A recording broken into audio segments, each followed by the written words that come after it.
Candle जलाने का मुख्य कारण है कि जितने भी हमारे समाज के जितने भी जागरूक लोग हैं आए तो यहाँ आ गए, सबने हमारे समर्थन में यहाँ खड़े हुए हैं, लेकिन कैंडल जलाकर उन संपूर्ण लोगों का मैं ध्यान केंद्रित करना चाह रहा हूँ पुल के प्रति, जो उन्होंने अपने कान में उंगली डालकर अभी तक सोए हुए हैं।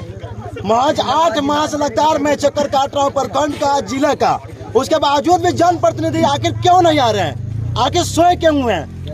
कैंडल जलाकर मैं आपके चैनल के माध्यम से तमाम सोशल मीडिया के द्वारा उन संपूर्ण जनप्रतिनिधियों का आंख खोलने का प्रयास कर रहा हूँ। कम से कम अब तो उनका आंख खोले।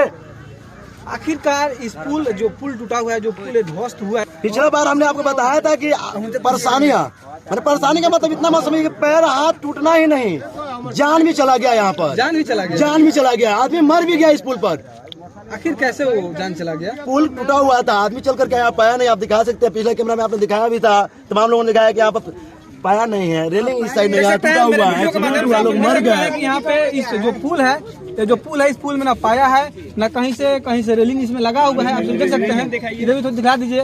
मैं अपने सहयोगी से कहूँगा थोड़ा इधर भी दिखा दीजिए। कदम उठाते उठाते थक गया हूँ मैं, कदम उठाते हुए चक्कर लगाते थक, केवल मुझे आश्वासन पे आश्वासन। क्या संदीप यादव थक कर बैठ जाएंगे कि आखिर? कभी नहीं बैठेंगे हम। अभी इस पुल के प्रति, इस पुल के कार्य को करवाने के लिए जनप्रतिनिधियों का ध्यान आज कैंडल मार्च करके उन सभी का ध्यान में केंद्रित करना चाहता हूं, ताकि जितने भी जनप्रतिनिधि सदन में आज बैठ रहे हैं, अपने आप को मतलब सदन का सहभागिता निभा रहे हैं, वहाँ पे बैठे हुए लोगों उन लोगों का मैं ध्यान केंद्रित करना चाह रहा हूँ, ताकि वे वहाँ आवाज उठाए और इस पुल का पुनः रिपेयरिंग का काम हो पाए। और नहीं सुनते हैं तो मैं आज प्रण कर रहा हूँ, आपके चैनल के माध्यम से मैं खुला बोलना चाह रहा हूँ कि मैं इस पुल को लेकर के अनशन करूंगा, भूख हड़ताल करूंगा। हो सकता है कि मैं डीएम आवास जाकर धरना प्रदर्शन भी करूं। अच्छा, पहला आपका आवेदन कब दिए और किसको दिए? पहला 8 माह पहले मैं प्रखंड विकास पदाधिकारी को अवगत करवाया था इस पुल को लेकर के। इस पुल की स्थिति काफी खराब है, उसके बावजूद भी उनका ध्यान इधर नहीं आया, तो मैंने आवेदन दे करके इस चीज को बताया।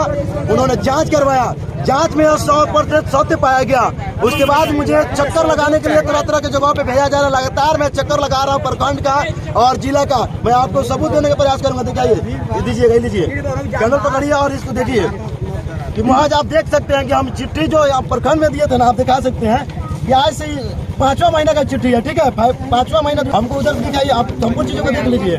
मैं और चीज बता रहा हूँ आपको, मैंने प्रखंड में बताया कि 5वें महीने में यहाँ पर हमने आवेदन दिया था। उसके बाद उसका जांच हुआ, जांच के बाद आप यहाँ देखिए फॉरवर्ड किया गया है कार्यपालक अभियंता के पास 7वां महीने में। उसके बाद आप यहाँ भी दिखाइए, वहाँ से उनको पता नहीं क्या मिला नहीं मिला। फिर उसके बाद सिंचाई विभाग में एसडीओ साहब के पास भी चिट्ठी को फॉरवर्ड किया गया है। लेकिन मैं एक बात पूछना चाहता हूँ, केवल फॉरवर्ड नहीं किया जाएगा चिट्ठियों कागजों में, क्या पुल बनेगा? नहीं, केवल कागजों में ही काम होगी। आपको प्रखंड की तरफ से क्या आश्वासन मिला है? केवल आश्वासन पे आश्वासन, हो जाएगा, लेकिन हमको पता नहीं लग रहा है कब तक होगा। आखिर आज 8 माह बीत गया। किसके द्वारा आश्वासन दिया गया? प्रखंड विकास पदाधिकारी महोदय के द्वारा। उनका अंतिम लाइन क्या है इस पुल के प्रति? उनका अंतिम लाइन यही है इस पुल के प्रति कि संदीप जी देखिए, हमने जो चिट्ठी आपने दिया उसको फॉरवर्ड किया कार्यपालक अभियंता के पास, उधर से कुछ जवाब आया, मैंने उसको फिर से सदर एसडीओ महोदय के पास फॉरवर्ड किया है। जब हमको एक नंबर मुहैया कराया गया प्रखंड विकास पदाधिकारी द्वारा, मैंने जब उस पर कॉल किया, बात किया, तो उधर से क्या सुनने को मिला कि भैया ये हमारे विभाग का नहीं है, सिंचाई विभाग का है। तो मैं पूछना चाह रहा हूँ कि जनप्रतिनिधियों को और विभाग के लोगों को क्यों रखा गया है कि मैं एक आम जनता होकर के, एक आम नागरिक होकर के मैं प्रखंड का चक्कर लगाऊं, मैं जिला का चक्कर लगाऊं। आखिर आपको लगता है कि इस प्रखंड में जो भी अधिकारी बैठे हुए हैं वो लोग इस पुल के प्रति एक्टिव होंगे? अब तक मान लीजिए कि नहीं हुए, फिर मैं वही ना उनका ध्यान ही तो केंद्रित करना चाह रहा हूँ कि आखिर वे क्यों से हुए, उनको क्या, ये चीज तो नहीं ना आप मैं पूछना चाह रहा हूँ। ये चीज उनके दिमाग में नहीं ना चल रहा है कि एक मौत हो गया, चलिए एक मौत का कोई दाम ही नहीं है विभाग के नजर में, कोई दाम नहीं है। 2 हो जाए, 3 हो जाए, 4 हो जाए, हो सकता है वो लोग 5, 7, 10 मर्डर की इंतजार कर रहे हैं, मौत की इंतजार कर रहे हैं। यहाँ पर 5, 10 मौतें हो जाए तो विभाग के लोग दौड़ करके आएंगे, आश्वासन जताने आएंगे। अच्छा, अगर इस बात को आप मानते हैं कि अगर इस पुल में जाने के वक्त अगर प्रखंड के कोई किसी भी अधिकारी का अगर पैर इसमें अगर फंस कर टूट जाता, अगर कोई अधिकारी इसमें नीचे चला जाता इस पुल की वजह से, तो क्या बन जाता? लगता तो वही है कि जनप्रतिनिधियों का या विभाग के लोगों का पैर टूटे, गाड़ियां फंसे, तभी पुल बनेगा। उसी चीज का वो लोग लग रहा है इंतजार कर रहे हैं यहाँ पर।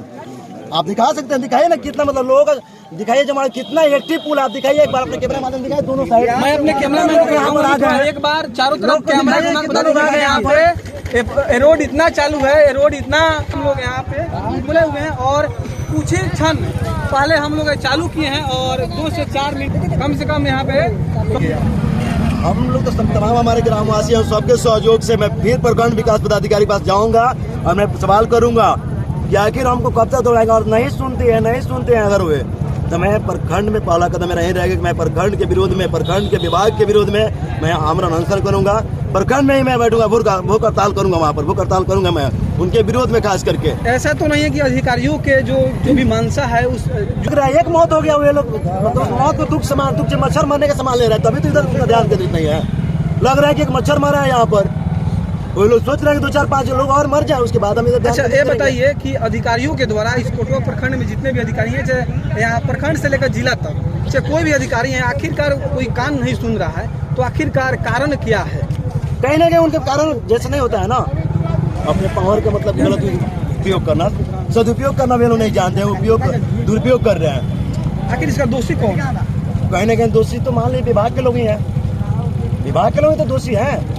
अच्छा, अपने जो सरकार के द्वारा दी हुई पैसे तनख्वाह मिल रहे हैं, आराम से कुर्सी पे बैठे, व्हील चेयर पे बैठ रहे हैं, हम आरामदेह कुर्सियों पे बैठ रहे हैं, आराम कर रहे हैं, खा रहे हैं, पी रहे हैं और मौज मस्ती कर रहे हैं। हमको आम पब्लिक से क्या जरूरत है? आम नागरिक कहीं मरे गिरबाड़ में जाए, उससे क्या मतलब है?